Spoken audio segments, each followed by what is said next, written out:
Hai semuanya, ketemu lagi di vlog aku.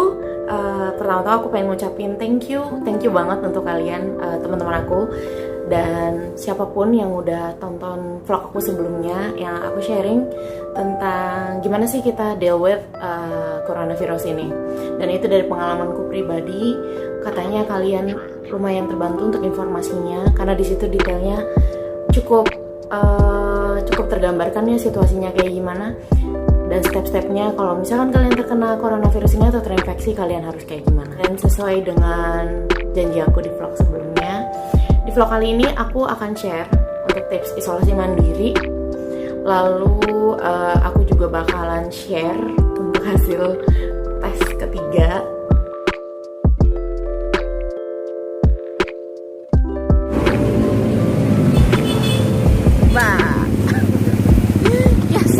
Jadi kemarin dapat ngecek di website, terus temen juga ada yang info kalau misalkan di sini lagi ada promo buat swab test. Jadi aku mutusin buat datang ke sini buat swab yang ketiga. Terus karena sempat drop kemarin setelah hasil kedua nggak terlalu bagus alias masih positif, akhirnya boosting imun lagi. Gimana semaksimal mungkin 2 minggu kita bisa tes lagi. Gue maksudnya, aku bisa tes lagi. Terus udah nggak apa-apa sih sebenarnya, walaupun kemarin sempet timbul merah-merah di kulit. Terus setelah keringet dingin gejalanya tuh, abis itu merah-merah di kulit kayak gatal-gatal. Sebenarnya masih ada sih dikit tuh, beberapa ada di badan juga. Terus namanya juga usaha ya, jadi sekarang udah lumayan sehat sih. Jadi aku mutusin buat ikutan swab yang 3 kali.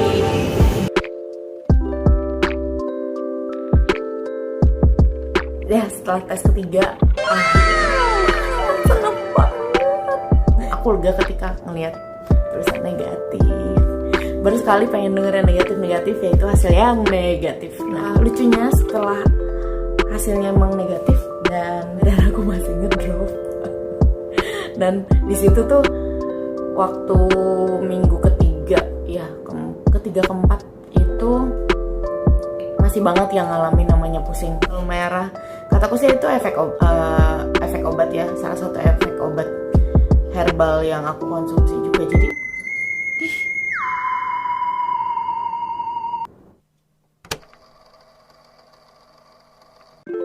setelah konsultasi, walaupun hasilnya udah negatif, aku juga disaranin untuk nambah isolasi mandiri seminggu. Oke, nggak apa-apa. Katanya itu untuk adaptasi imun, adaptasi keadaan, dan itu juga karena aku masih ada gejala-gejala yang ditimbulin, walaupun emang virusnya udah nggak kedeteksi, tapi ada efek-efek yang ditimbulkan. Nah, katanya sih efek-efek yang ditimbulkan ini bakalan kita rasain, atau virusnya ini sebenarnya masih ada stay di 90 hari. Nah, jadi banyak juga atau nggak jarang orang-orang yang emang udah tes itu masih aja di reaktif ya, kalau misalkan PCR tuh reaktif. Mungkin itu side effect-nya, selagi emang nggak ganggu ya. Side effect-nya pas dijalanin setelah semingguan, berarti 4 minggu lewat ya. Setelah 4 minggu lewat, aku nggak bisa yang namanya kegiatan berat. Terus kalau kerja capek sedikit, banyak lihat layar laptop gitu, atau kurang minum, matanya atau pandangannya gelap, pusingnya tuh pusing banget, migrain parah. Jadi kalau misalkan udah kayak gitu, aku cepet-cepet minum obat terus habis itu tidur, supaya besokannya bisa fit lagi. Jangan lupa doping vitamin juga, kalaupun memang sudah negatif. Vitamin penting banget buat adaptasi imun kita.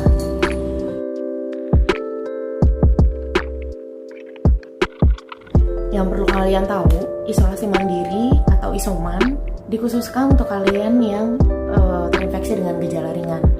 Kalau kalian merasakan gejala yang berat, kayak sesak napas, terus habis itu demam yang sangat tinggi, disarankan untuk konsultasi dengan dokter kalian. Biasanya kalau misalkan gejalanya sudah cukup berat, kalian akan dirawat atau kalian menjalani karantina. Jadi jangan ragu kalian untuk tanya kembali ke dokter gimana advice yang paling bijak untuk diri kamu. Oke, aku mau kasih tahu apa aja sih yang selama ini aku pakai buat boosting imun, buat fighting. Walaupun masih fighting lama juga, gila. Biasanya pagi-pagi aku habis bangun tidur langsung kumur-kumur pakai ini karena balik lagi dia kan stay di sini nih ya kan.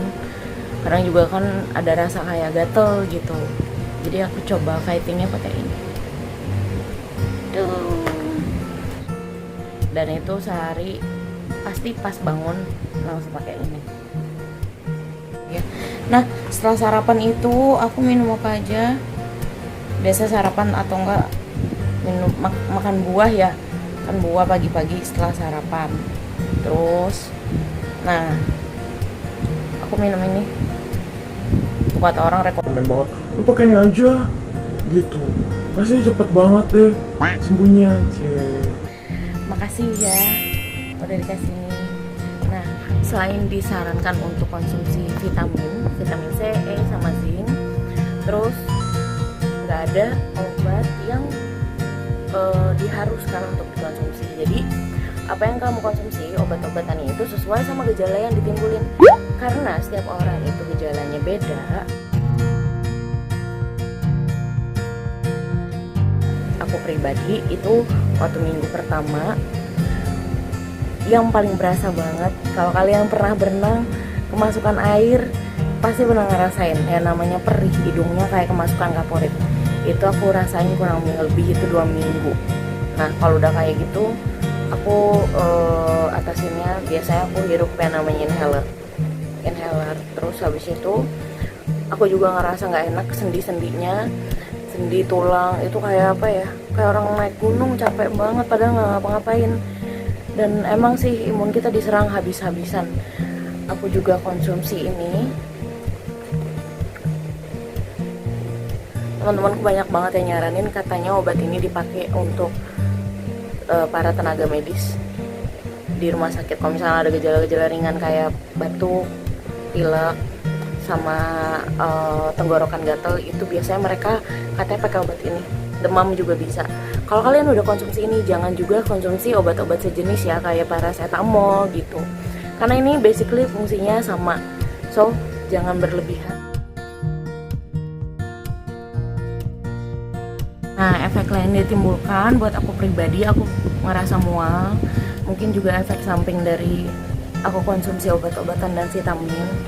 Plus, basically aku ada namanya asam lambung. So, kalau misalkan kalian punya gejala yang sama, mual, terus kalian juga ada penyakit asam lambung, jangan lupa buat konsumsi obat asam lambung gitu.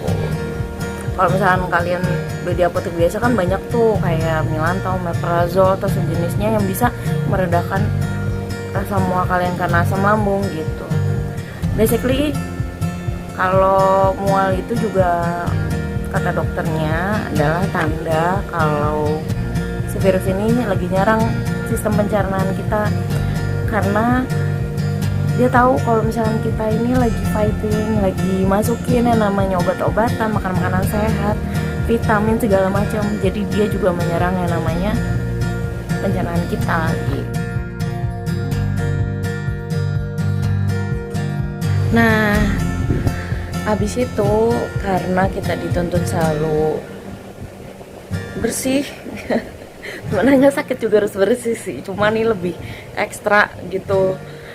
Ganti baju sering-sering, mandi lebih sering daripada biasanya. Selain mandi-mandi yang sering itu, cuci baju segala macam sendirilah pasti ya, karena kan kalau misalkan isoman gini kalian nggak mungkin tuh ke laundry, kasihan lah ibu laundrynya. Nah jadi nyuci baju, berjemur, sekalian lagi jemurin baju kalian ikutan tuh yang namanya berjemur pagi-pagi ya kan. Terus jangan lupa ini aku beli buat semprotin kain-kain atau sudut-sudut di kamar atau barang-barang yang ada aku semprotin. Sama ini juga tuh, ada dua sih, yang satu tuh sebenarnya lebih buat ke apa sih ini, kain-kainan ya sama perabotan. Ini ke lebih ke udara sih.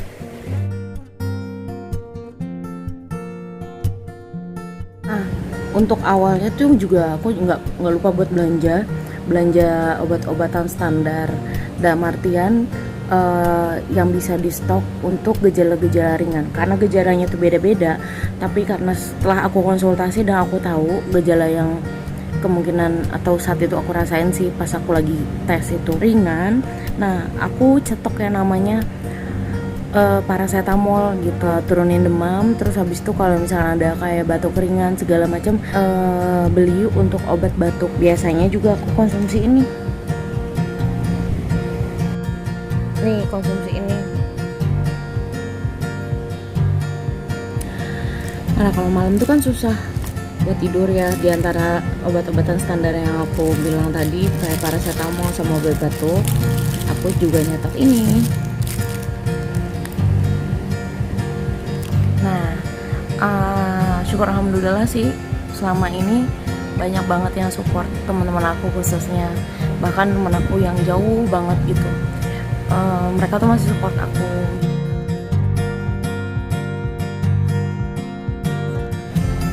Nutupin ini enggak sih, update di Instastory tetap sebagian besar juga banyak yang tahu. Dan setelah itu aku jadi tahu ternyata nggak cuma aku doang, banyak juga temen aku yang emang udah pernah berjuang buat melawan coronavirus ini. Jadi banyak di luar sana, mungkin kalian juga salah satunya ngerasa emang beban banget di mental karena informasi yang disebarluaskan di luar sana itu kan emang udah telanjur jelek informasinya. Karena apapun yang dirasain balik lagi ke diri kita yang tahu porsinya, kita yang harus kuatin diri kita mau kayak gimana hadapin ini. Untuk makanan, sebenarnya makanan nggak ada yang dipantang ya. Kalau aku selama ini kan gak mungkin ya namanya beli keluar gitu, nyetok yang namanya frozen food. Terus kadang juga dimasakin sama mamaku. Teman-teman juga ada yang care mau makan apa hari ini. Kalian gak sendiri, keluarga kalian ada, teman-teman kalian ada. Jangan dengerin orang-orang yang suka bikin ngedown, karena mereka nggak ngerasain sayang, karena mereka so tahu jadi diemin aja dan mereka nggak berkontribusi apa-apa. Don't main lah sama orang-orang yang suka kayak gitu ya. Saran dari dokter paling pertama yaitu jangan panik, jangan ngedown, hadapin dengan tenang sebisa mungkin. Dan support banget kata-katanya sih, yang paling aku ingat dokternya tuh ngomong yakin kalau penyakit ini bisa sembuh, karena pasien saya udah banyak banget yang sembuh, apalagi mbak masih muda. Kalau misalnya masih muda, kita usaha sebisa mungkin, semaksimal mungkin pasti bakalan lewat kok. Mudah-mudahan gejala mbak yang hadapin nggak termasuk berat. Kalau misalkan berat, bisa loh langsung konsul saya saat itu juga.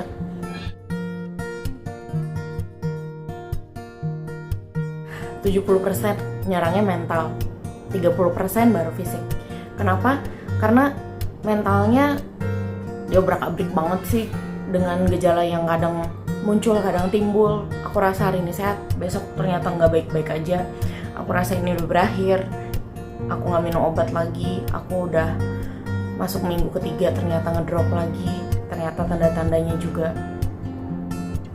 kayak hopeless, kayak aduh, kayaknya kayak masih lama deh. Kayaknya yang orang-orang bilang bener deh kalau ini seberat itu. Karena makin banyak sugesti dan kata-kata yang bikin diri aku sendiri ngedown, itu ngaruh banget ke kondisi fisik.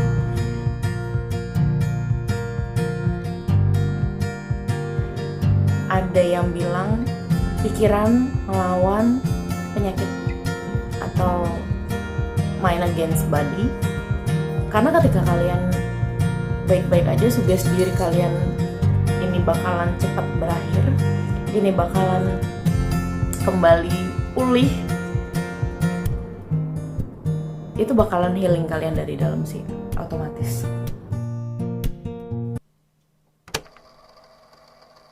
Jadi share this awareness, karena penyakit ini bukan penyakit yang bisa hilang sing gitu aja dengan cepat. Karena kemampuan dari diri kita ngelawan virus ini tuh beda-beda. Jadi kalian nggak boleh yang namanya santai aja, ntar juga sembuh sendiri 2 minggu segala macam. Pikiran-pikiran kayak gitu kalian harus hindarin, karena kemampuan dari diri kita beda-beda, dan mengingat ini gampang banget nularnya, segampang itu memang. Jangan pernah ngeremehin, jangan pernah ngerendahin, karena ini beneran terjadi untuk orang tua teman aku, teman dekat aku, jadi korban ganasnya virus ini. Sayangnya penanganannya gak secepat di kota-kota besar, dan sayang banget situasinya udah gak bisa ditolong lagi. So berbarengan sama penyakit aku yang kemarin, sama-sama lagi berusaha buat sembuh, ternyata aku dengar kabar duka ini. Jadi di situ aku notice, di situ aku sadar kalau penyakit ini emang gak bisa kita cuekin gitu aja gitu. Pentingnya awareness dari kita, pentingnya kita untuk selalu berbagi informasi, pentingnya kita untuk selalu ngejalanin yang namanya protokol kesehatan. Jadi kalau misalkan bukan kita yang ngelakuin ini, siapa lagi?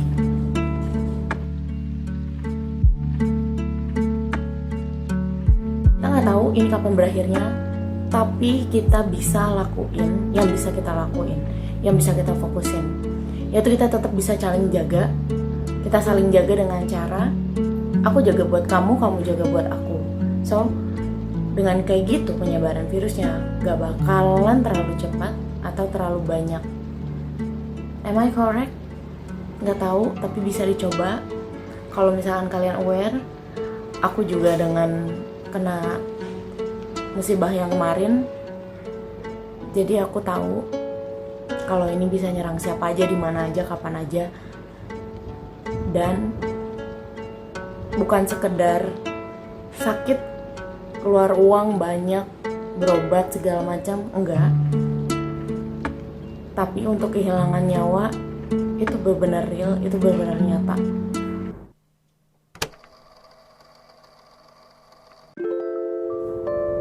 Bagi kalian yang sehat-sehat aja, sayangnya orang-orang di sekitar kalian tetap pakai masker walaupun udah ngap.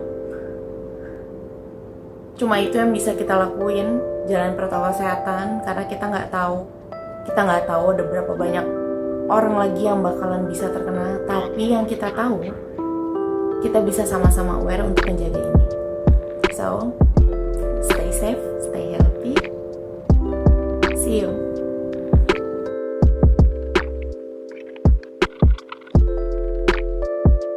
See you in the next video. Jangan lupa ya untuk subscribe, like, dan nyalain notifikasi kalian. And thank you so much for watching.